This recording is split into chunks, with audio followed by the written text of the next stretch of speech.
Morning students.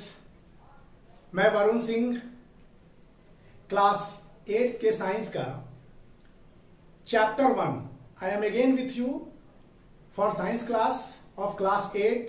और इस class 8 के पहले चैप्टर जो क्रॉप और मैनेजमेंट है उसके साथ हम लोग पढ़ाई करेंगे, उसके साथ हम लोग पढ़ाई स्टार्ट करेंगे। तो हम लोग फिर अगेन, तब तक आप वीडियो पर बने रहेंगे। साइंस में पिछले after 7th class we are in 8th, हम लोग 7th क्लास के बाद आज 8th में हैं। और 8th क्लास के साइंस में पहला चैप्टर जो है वो क्रॉप प्रोडक्शन एंड मैनेजमेंट है। तो क्रॉप प्रोडक्शन और मैनेजमेंट में हम लोग को पढ़ना है क्रॉप्स के बारे में, उसके मैनेजमेंट्स के बारे में और डिफरेंट टाइप्स ऑफ क्रॉप के बारे में, how to prepare the fields for cropping. ये सब चीज़ों को, इन सभी चीज़ों के तथ्यों के रूप में रखा गया है। So we should study about the crop production and management. तो नाउ स्टूडेंट्स, हम लोग पहले बात करेंगे कि क्रॉपिंग पैटर्न हमारा कैसा था। तो क्रॉपिंग पैटर्न जो था, आज से 10,000 पहले साल की बात करें तो मनुष्य नोमैडिक थे। पीपल्स वेयर नोमैड्स, मतलब वो अपने भोजन की तलाश में या आश्रय की तलाश में इधर उधर भटकते थे। They were roaming here and there for foods and shelter. इसके बाद वो वहां से इधर उधर घूम करके वो अपना खाना खाते थे, अपना आश्रय लेते थे, लेकिन ग्रुप में रहते थे। They used to live in group. और धीरे धीरे करके वो कच्चे फल, कच्चे मांस, कच्चे सब्जी, ये सब चीज को खाते थे। मतलब कच्चे कंद मूल, फल फूल, सब्जी, ये सब रॉ चीजों को खाते थे, कच्चे चीजों को खाते थे। आफ्टर दैट उन्होंने खेती करना सीख लिया। खेती में उन्होंने कृषि का मतलब फसलों के उत्पादन संबंधी तथ्यों को जान लिया, सीख लिया, और वहीं से कृषि का विकास हुआ, वहीं से खेती का कार्यक्रम चालू हुआ। तो हम लोग इस चैप्टर में क्रॉप एंड इट्स मैनेजमेंट के बारे में पढ़ेंगे, क्रॉप्स, उसका प्रोडक्शन एंड मैनेजमेंट के बारे में। तो दोस्तों, तो स्टूडेंट्स, एग्रीकल्चर पहले डील करेंगे। एग्रीकल्चर मींस क्या होता है? ग्रोइंग ऑफ प्लांट और क्रॉप। एग्रीकल्चर मींस जो हम प्लांट और क्रॉप को फील्ड्स में ग्रो कराते हैं। आप देखते होंगे कि डिफरेंट फील्ड्स में डिफरेंट क्रॉप हैं। हर स्टेट, हर डिस्ट्रिक्ट, हर राज्य में अगर जाएंगे तो देखेंगे कि different states have different crop in different seasons. तो ये जो आपका जो है production of crop, growing of plant और क्रॉप इन द फील्ड, जो फील्ड में हम लोग क्रॉप या प्लांट को ग्रो कराते हैं, तो ग्रो कराने की प्रक्रिया ही एग्रीकल्चर है। तो यहां पर growing of plant, growing of plants and crops in the field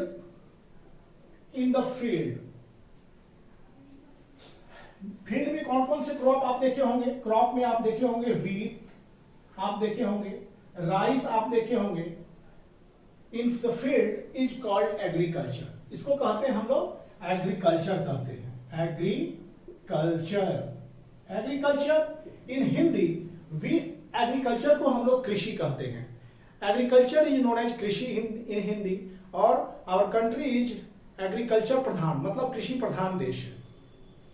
तो यहाँ पर अलग अलग तरह के different types of crops are grown in different seasons. हमारे देश में प्रायः अलग अलग सीजन्स है और अलग अलग सीजन में अलग तरह के क्रॉप्स को ग्रो कराया जाता है। क्रॉप के बारे में हम लोग जानेंगे। तो व्हाट इज क्रॉप? क्रॉप क्या है?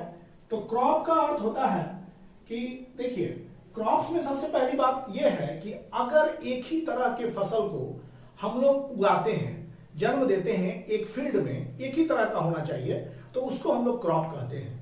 जब मान लीजिए कि जैसे जाड़े का मौसम आता है तो उस समय सीजन होता है व्हीट का, तो व्हीट के सीजन वाला क्रॉप केवल व्हीट ही आपको दिखाई देगा। वो whole over pattern, whole over field में जब आप कभी बस से या ट्रेन से गुजरते हैं, जब भी देखिएगा कभी, whenever you pass by bus or train, you will watch the field, you will find the same type of crop in the field. अगर गेहूं का सीजन है, जैसे जाड़े का सीजन आएगा तो वहां पर गेहूं वगैरह आपको दिखाई देगा। मई जून जुलाई का, अगर जुलाई अगस्त का सीजन होगा तो उसमें आपको पैडी के फसल दिखाई देंगे। तो दीज आर कॉल्ड क्रॉप्स, मतलब एक ही तरह के होने चाहिए। तो हम लोग क्रॉप्स के बारे में पढ़ेंगे। when plant of same kind, when plant of same kind, same when plant of same kind are cultivated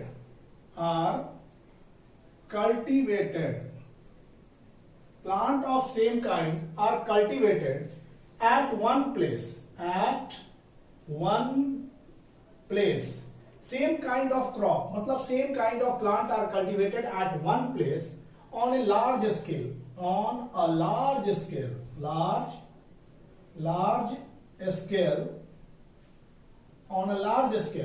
it is called crop इसको हम लोग कहते हैं क्रॉप कहते हैं। दिस इज क्रॉप जैसे कि बहुत ज्यादा मात्रा में बरसात के सीजन में जाएंगे, जब आप जुलाई अगस्त सितंबर के महीने में जब आप निकलेंगे कहीं से या बस से या ट्रेन से, आप देखेंगे कि सारे फील्ड्स में एक ही पैटर्न के क्रॉप लगे हुए हैं। तो बरसात के मौसम में जैसे कि अगस्त सितंबर के महीने में अगर क्रॉस कर रहे हैं तो उस समय राइस आपको दिखाई देगा। राइस मतलब पैडी की फसल, धान, पैडी मीन्स धान कहते हैं हिंदी में, और उनके बीजों में आपका चावल मिलेगा।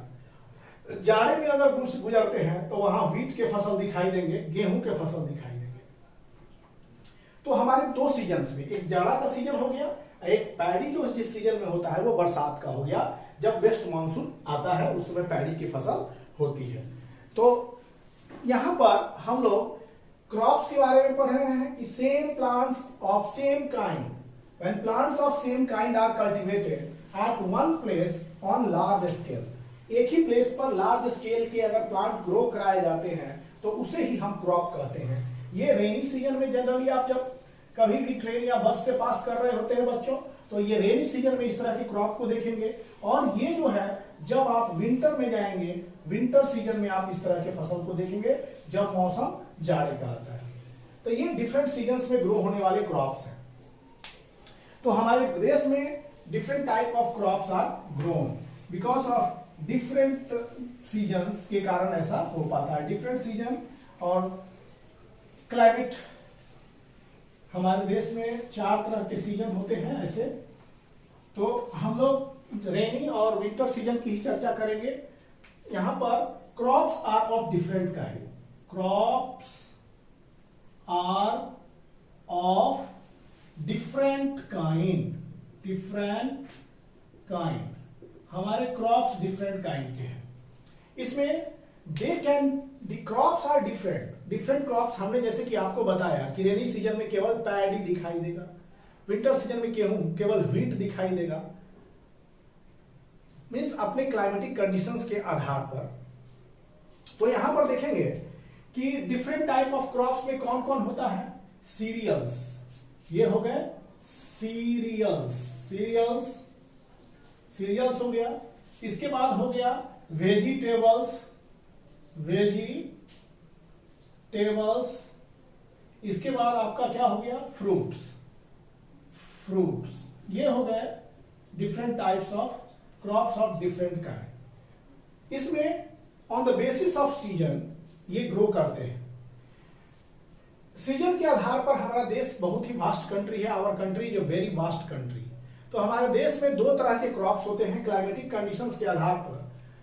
इंडिया हमारा बहुत वास्ट कंट्री है और the climatic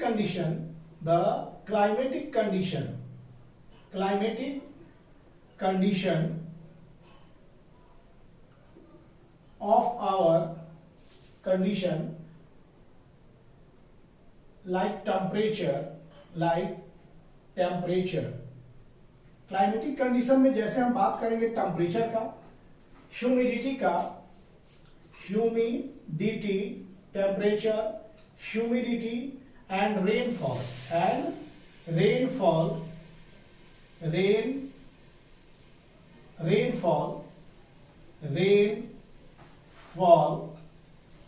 vary from region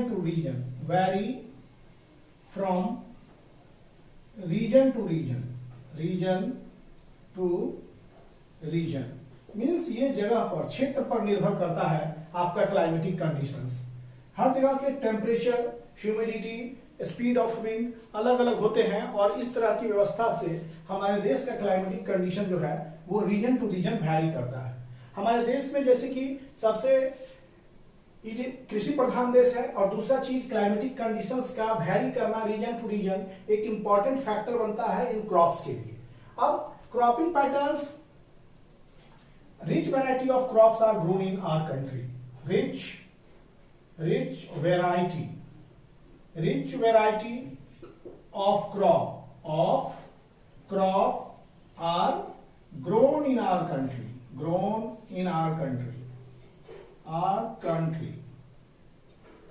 बहुत रिच वैरायटी ऑफ क्रॉप हमारे देश में उगाए जाते हैं। और इसमें क्या है कि despite of this we have been classified crops into two broad classification. हमने क्रॉप्स को जो डिवाइड किया है वो दो भाग में डिवाइड किया है। पहला कि देखिए, सबसे एक बार फिर हम रिपीट कर रहे हैं, क्रॉप्स जो है वो डिफरेंट काइंड के हैं, जिनमें है सीरियल्स, वेजिटेबल्स एंड फ्रूट। हमारा India is a very vast country, very vast. I think अगर वो कृषि की बात करें तो और ज्यादा वास्ट है ये।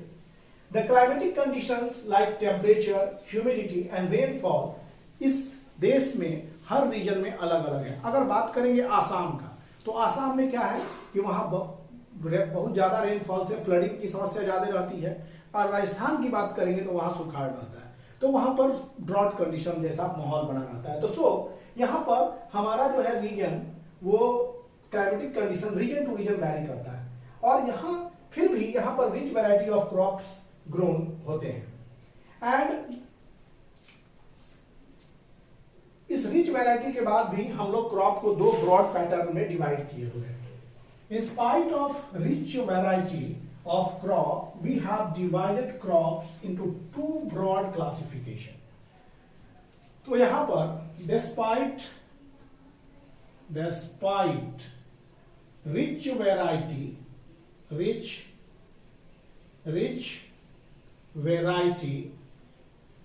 of crops,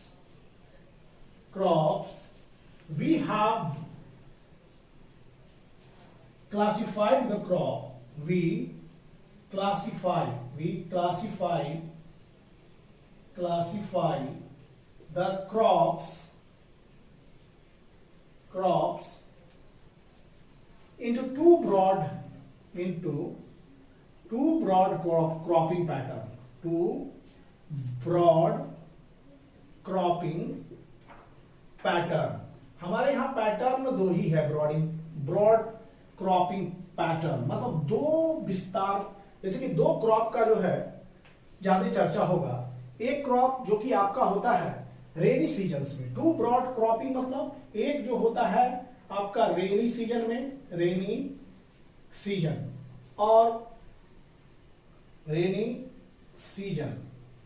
और दूसरा जो होता है, एक होता है विंटर सीजन की बात, winter season, rainy season and winter season. ये सीजन में अलग अलग क्रॉप्स ग्रो कराए जाते हैं। और ये सीजन जो है, रेनी सीजन में जानते हैं धान, पैडी, हम लोग 6th क्लास में भी पढ़े कि पैडी जो होता है वो रेन जहां पर होगा वहीं ज्यादा ग्रो होगा। 7th में भी पढ़ा कि रेन जहां होगा वहीं ज्यादा पैडी की खेती होगी, मतलब धान वहीं पर होगा जहां रेनी सीजन होगा।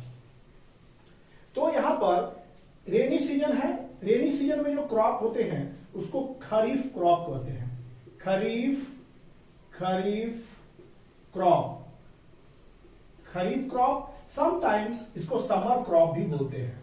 Sometime these are called summer crop, इसको कभी कभी समर क्रॉप भी कहा जाता है। तो खरीफ क्रॉप जो है रेनी सीजन के क्रॉप है। इनका टाइमिंग जो होता है, रेनी सीजन इंडिया में कब से होते हैं? इंडिया में स्टार्ट होता है जून टू सितंबर को माना जाता है rainy season. September, June to September month ये रेनी सीजन के मंथ है, रेनी सीजन के मंथ है। This is month of rainy season from June to September, जून से सितंबर तक। इसमें क्या है कि अगर पहला ये जून टू सितंबर जो बात लिख रहा है रेनी सीजन का, इसमें हम लोग धान के क्रॉप को सोइंग कहते हैं। ये हो गया सोइंग। क्योंकि जून टू सितंबर में क्या होता है कि सोइंग स्टार्ट होता है, तो इसमें होता क्या है, जून टू जुलाई में सोइंग स्टार्ट होता है और इसमें beginning of south west monsoon होते हैं। इसमें beginning of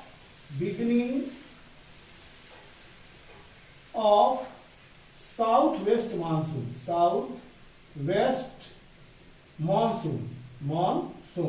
south west monsoon इसमें स्टार्ट होते हैं।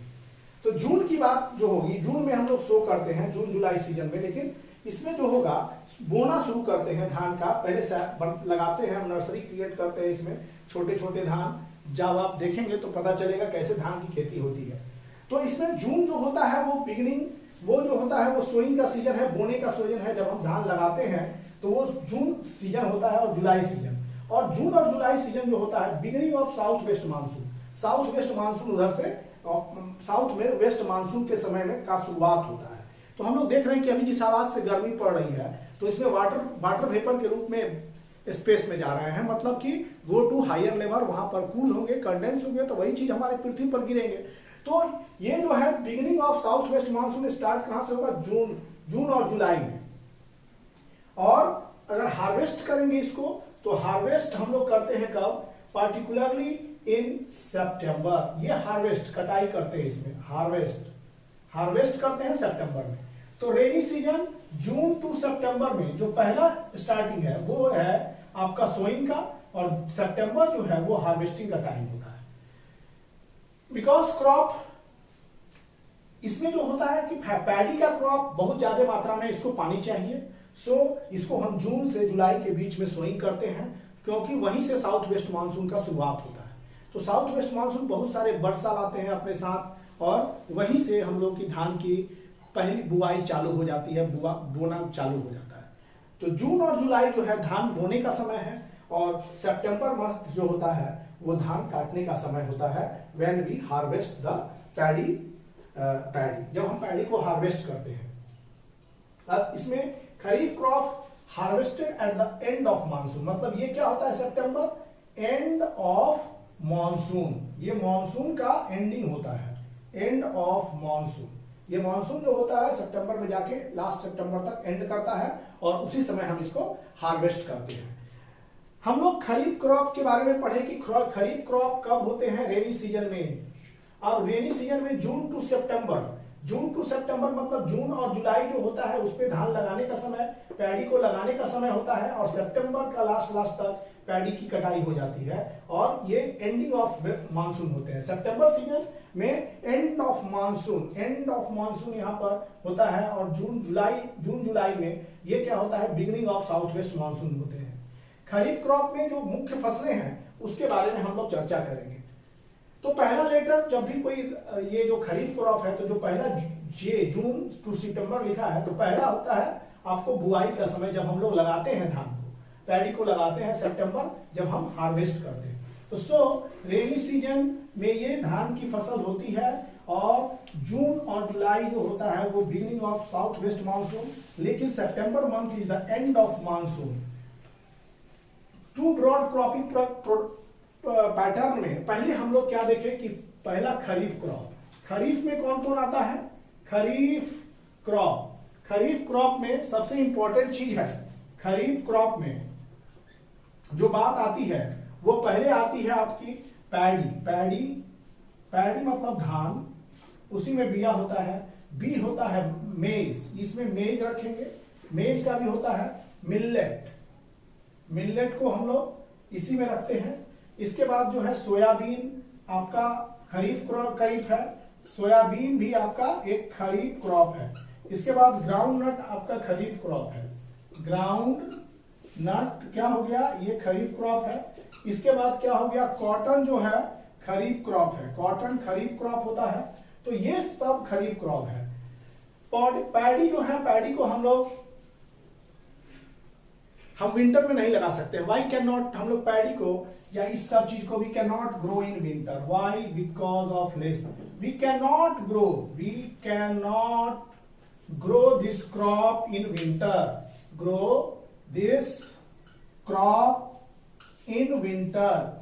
विंटर, क्यों, बिकॉज लेस रेनफॉल, इसमें लेस रेनफॉल होते हैं, इसमें रेनफॉल नामुमकिन होता है, रेनफॉल इसमें ना के बराबर होता है, जिसके कारण जो है हम लोग खरीफ क्रॉप को विंटर सीजन में नहीं लगा सकते हैं।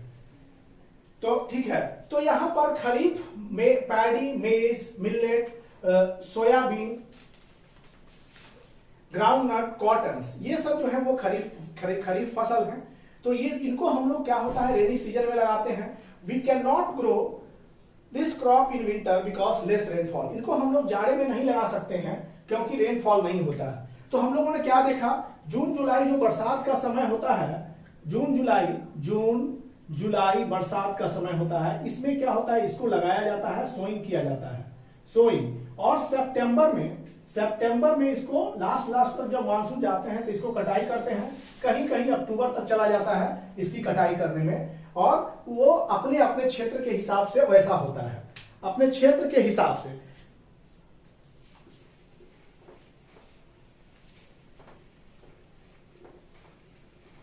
अब हम लोग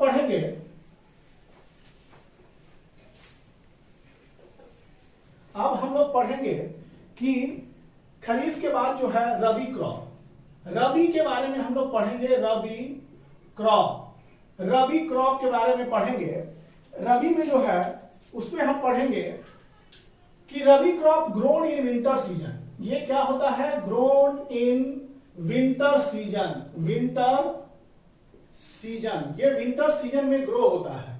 अब इसमें क्या होता है, विंटर सीजन में कब, अक्टूबर टू मार्च में इसको हम लोग ग्रो कराते हैं। देखिए रबी क्रॉप जो है grown in winter season from October to March are called rabi crop. This are called rabi crop. Sowing जो होता है इसका बुआई, बोले कि अक्टूबर टू मार्च।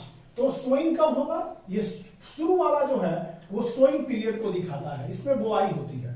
शुरू वाला जो आपको दिखाई दे रहा है अक्टूबर, तो इसमें एक और मंथ फेंक सकते हैं, सोइंग। अक्टूबर और नवंबर में इसकी सोइंग होती है। नवंबर में इसकी सोइंग होती है। अक्टूबर नवंबर में इसको बुआई की जाती है और मार्च अप्रैल में इसको हार्वेस्ट किया जाता है। मार्च अप्रैल में इसको हार्वेस्ट कर दिया जाता है, मार्च से लेके अप्रैल तक। तो इसमें जो आपके बुआई का समय है, इसमें उतना पानी की जरूरत नहीं होती है, रबी क्रॉप है। इनको हम बरसात में नहीं ग्रो करा सकते हैं। इनको अगर हम चाहें जुलाई अगस्त में ग्रो कराना तो ये नहीं ग्रो हो पाएंगे। इसमें आते हैं आपके व्हीट, गेहूं। पहला चीज ये हो गया व्हीट, ग्राम, पी, मस्टर्ड,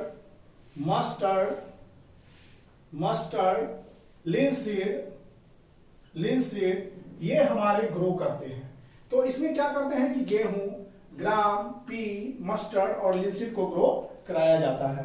तो ये हो गए हमारे rabi crop grown in winter season. Rabi crop जो है वो विंटर सीजन में ग्रो कराया जाता है। एग्रीकल्चर हमने क्या बताया, अब basic practice of crop production. Now we are going to study basic practice of crop production. Basic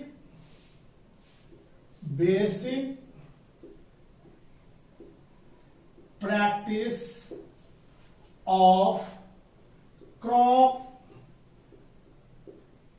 production।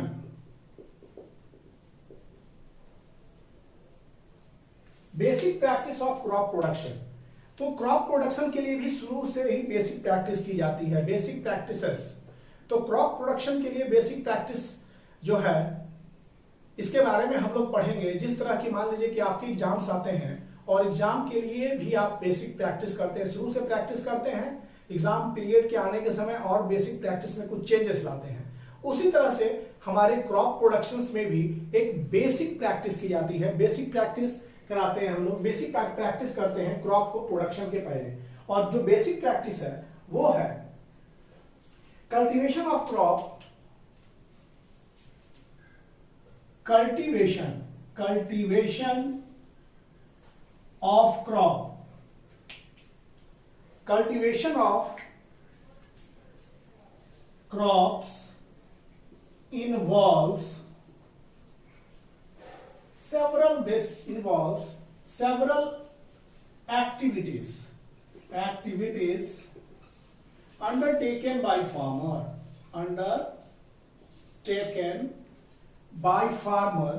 by farmer over a period of time. देखिए, cultivation of crops involve several activities. Cultivation करने के लिए बहुत सारी तैयारियां, बहुत सारी क्रियाकलापों को किया जाता है, और वो क्रियाकलाप हम आप नहीं, ये फार्मर करते हैं। फार्मर ये थोड़ी देर के लिए, थोड़े लंबे समय के लिए इनकी तैयारी होती है। तो cultivation of crop involve several activities undertaken by farmer over a period of time. ये पीरियड ऑफ टाइम में होता है। Farmer have to perform large number of task. मतलब अगर बात करी जाए फार्मर की, तो farmer has to perform, farmer have to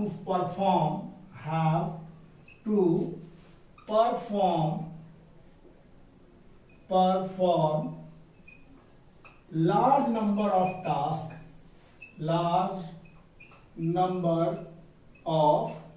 tasks they have to perform large number of tasks in sequence। वो भी एक in sequence, देखिए यहां पर तैयारी सीक्वेंस में हो रही है, सीक्वेंस में। देखिए, फार्मर्स जो होते हैं क्रॉप प्रोडक्शंस में, पहले की इसमें बहुत सारे एक्टिविटीज इन्वॉल्व होते हैं जो कि फार्मर्स के द्वारा ही किया जाता है।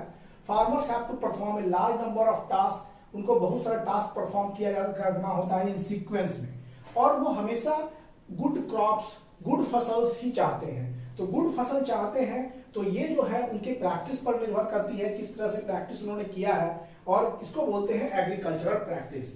तो यहाँ पर various task performed by the farmer, ये सब टास्क हो गए फार्मर्स के द्वारा। तो various task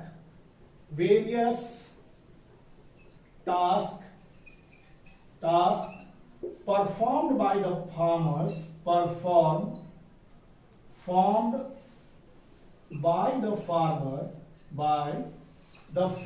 various tasks performed by the farmers to produce good crop,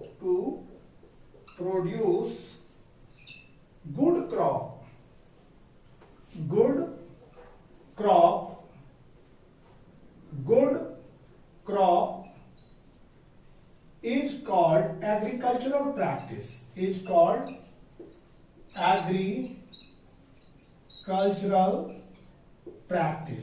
इनको हम लोग क्या कहते हैं? एग्रीकल्चरल प्रैक्टिस कहते हैं। जो टास्क फार्मर लोग परफॉर्म करते हैं अपनी अच्छी फसल के लिए, तो उनको हम लोग कहते हैं agricultural practice. These are called agricultural practice. तो what all things are done by the farmer, what are the basic practice done for farmer? तो कल्टीवेशन ऑफ क्रॉप में बहुत सारी एक्टिविटीज होती हैं जो कि फार्मर अपने कंधों पर लेते हैं, और उनकी रेस्पॉन्सिबिलिटी कुछ पीरियड ऑफ टाइम तक ये चलती है। Farmers have to perform large number of task. इसके लिए लार्ज नंबर ऑफ टास्क होते हैं, टास्क करने पड़ते हैं। Various task performed by the farmer to produce good crop is called agricultural task. Good crop को प्रोड्यूस करने के लिए फार्मर्स की जो प्रैक्टिस होती है उसको एग्रीकल्चरल टास्क कहते हैं, एग्रीकल्चरल टास्क कहते हैं। Various agricultural practice at different stage are carried out is, जो एग्रीकल्चरल प्रैक्टिस है उसके बारे में जानेंगे हम लोग, क्या एग्रीकल्चरल प्रैक्टिस फार्मर लोग परफॉर्म करते हैं। तो so student, the various practice, किस चीज की practice? Various agricultural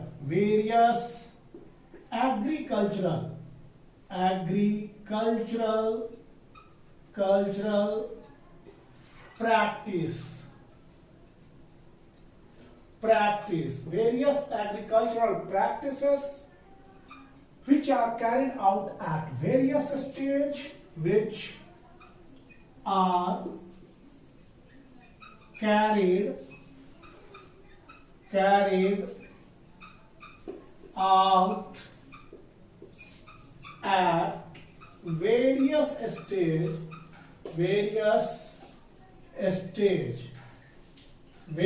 stage of crop production. अब हम लोग देखेंगे कि कौन से एग्रीकल्चरल प्रैक्टिस को फार्मर करते हैं और which are carried out at various stage of crop productions। किस तरह की कृषि का प्रैक्टिस, एग्रीकल्चरल प्रैक्टिस हमारे किसान भाई लोग करते हैं। which are carried out at various stage of crop production। ये भी कोई मामूली टास्क नहीं है, बहुत स्ट्रॉन्ग टास्क है। Various stage of crop productions के लिए वो क्या क्या प्रैक्टिस करते हैं, ये है एग्रीकल्चरल प्रैक्टिस में। यहां पर अगर हम बात देखें, agricultural practice,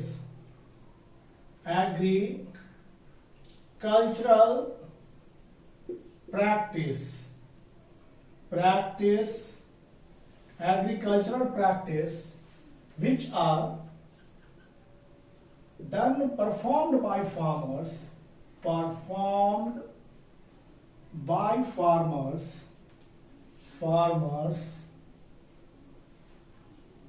are as follow। हमारे किसान भाई लोग किस तरह से एग्रीकल्चरल की प्रैक्टिस करते हैं वो इस तरह से है। पहला हो गया preparation of soil. First is preparation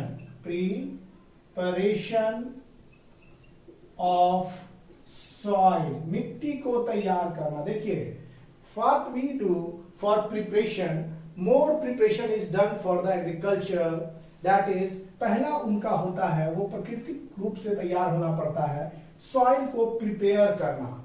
soil हर जगह एक जैसी नहीं होती है, कहीं उबड़, कहीं खाबड़, कहीं टाइट, कहीं सघन, कहीं पत्थर, तो उसको हमको तैयार करना होता है। तो दीज आर द, ये भी एग्रीकल्चरल प्रैक्टिस के तहत आता है। तो मिट्टी जो है वो हर जगहों पर आप देखेंगे, अगर खेत में जाएंगे, if you are going to farm, अगर आप खेत में गए होंगे तो देखेंगे कि वहां हर जगह मिट्टी जो है, जब हम लोग प्रिपेयर नहीं किए होते हैं तो उस समय मिट्टी हर जगह कहीं फटी हुई है, कहीं बड़े बड़े मिट्टी के क्रैम्प्स हैं, सॉइल्स के क्रैम्प्स हैं, तो वो सब क्रैम्प्स दिखाई देंगे। तो वैसे में आप फसल नहीं बो पाएंगे और उसमें आप फसल नहीं लगा सकते हैं। इसी के लिए उनको प्रैक्टिस करना पड़ता है। सो पहला क्या करते हैं हम, प्रिपरेशन ऑफ सॉइल, सॉइल को तैयार करते हैं। दूसरा करते हैं उसमें बुआई करते हैं, सोइंग। दूसरा इसमें क्या करते हैं हम लोग, उसकी बुआई करते हैं, सॉइंग करते हैं।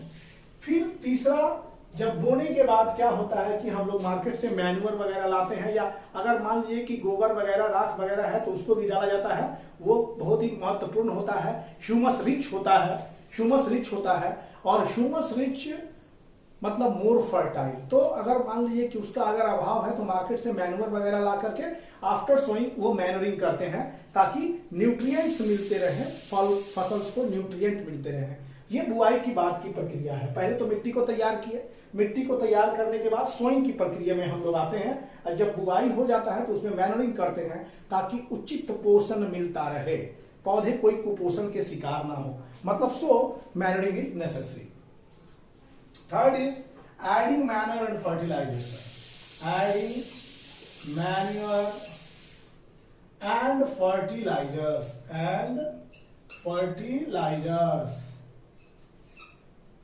Fourth is irrigation. Fourth, what we perform? Irrigation. हम लोग उसका पटाव करते हैं, irrigations. Fourth irrigations है। Fifth, protecting from weeds.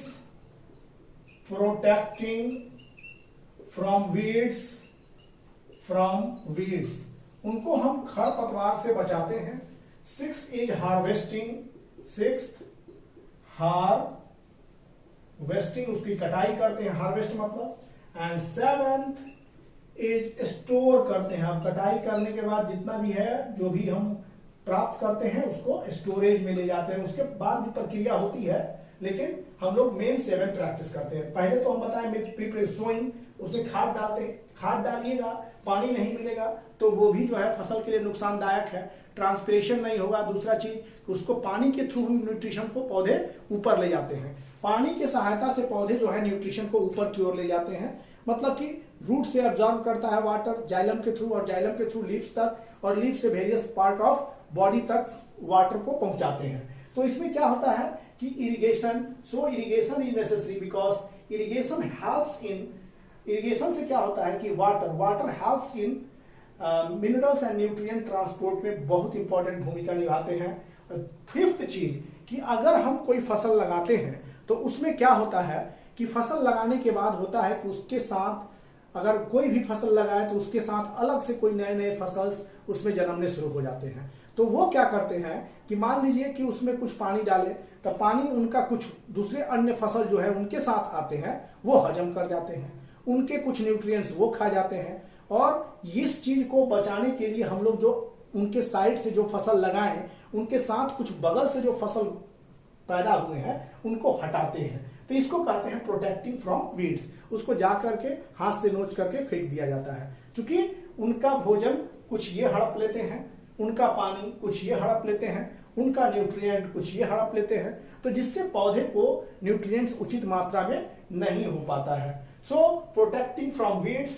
अब दूसरा है, छठा है कि हम फसल की कटाई कर दें।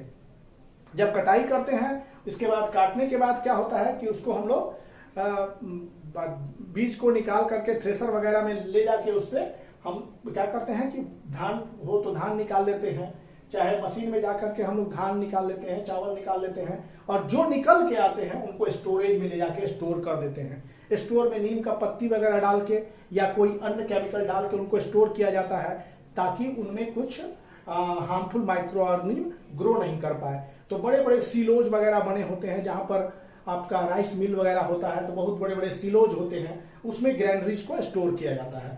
तो लास्ट स्टेज इज जो स्टोरेज। तो बेसिक प्रैक्टिस उनके साथ क्या है, पहला है preparation of soil, second preparation के बाद सोइंग, सोइंग के बाद उनको न्यूट्रिएंट को देना जरूरी होता है, इसलिए न्यूट्रिएंट के लिए मैनुअर ऐड करते हैं। मैनुअर के बाद जो है वो न्यूट्रिएंट ले कैसे जाएंगे, तो इरिगेशन चाहिए उसको। इरिगेशन के बाद उनके साथ कुछ अलग से कुछ अवांछित पौधे आ जाते हैं, अवांछित पौधों को हम लोग कबार के निकालते हैं और वे लोग कबार के निकाल देते हैं जिनसे उनके पौधे ही सारे न्यूट्रिएंट्स को यूज कर पाए, उनको प्रोटेक्टिंग फ्रॉम वीड्स। एंड ये जो है इसके बाद जब पूरे सीड्स वगैरह सब मैच्योर्ड हो जाते हैं तो उनको काट लेते हैं, वो हंसुआ होता है उससे उनको काट लिया जाता है और 7th स्टेज में उसका स्टोरेज कर दिया जाता है। तो ये स्टोरेज का स्टोरेज हो गया। तो अब हम लोग स्टोर करते हैं। इसके बाद है बेसिक एग्रीकल्चरल प्रैक्टिस में सबसे पहला स्टेप क्या है, प्रिपरेशन ऑफ सॉइल। सबसे पहला स्टेप है बच्चों प्रिपरेशन ऑफ सॉइल। तो प्रिपरेशन ऑफ सॉइल्स में ये जो है हमारा फर्स्ट चैप्टर का पहला लेक्चर है, और पहला लेक्चर जिस चैप्टर का नाम है क्रॉप प्रोडक्शन एंड मैनेजमेंट, और इस चैप्टर के साथ हम क्लास को यहीं पर आज खत्म कर रहे हैं। और तब तक आप अगले वीडियो में, अगले क्लास में हम फिर आपसे मिलेंगे। और very thankful and very proud feeling for watching the video, for teaching in class 8, and now please subscribe and like the channels. Thank you.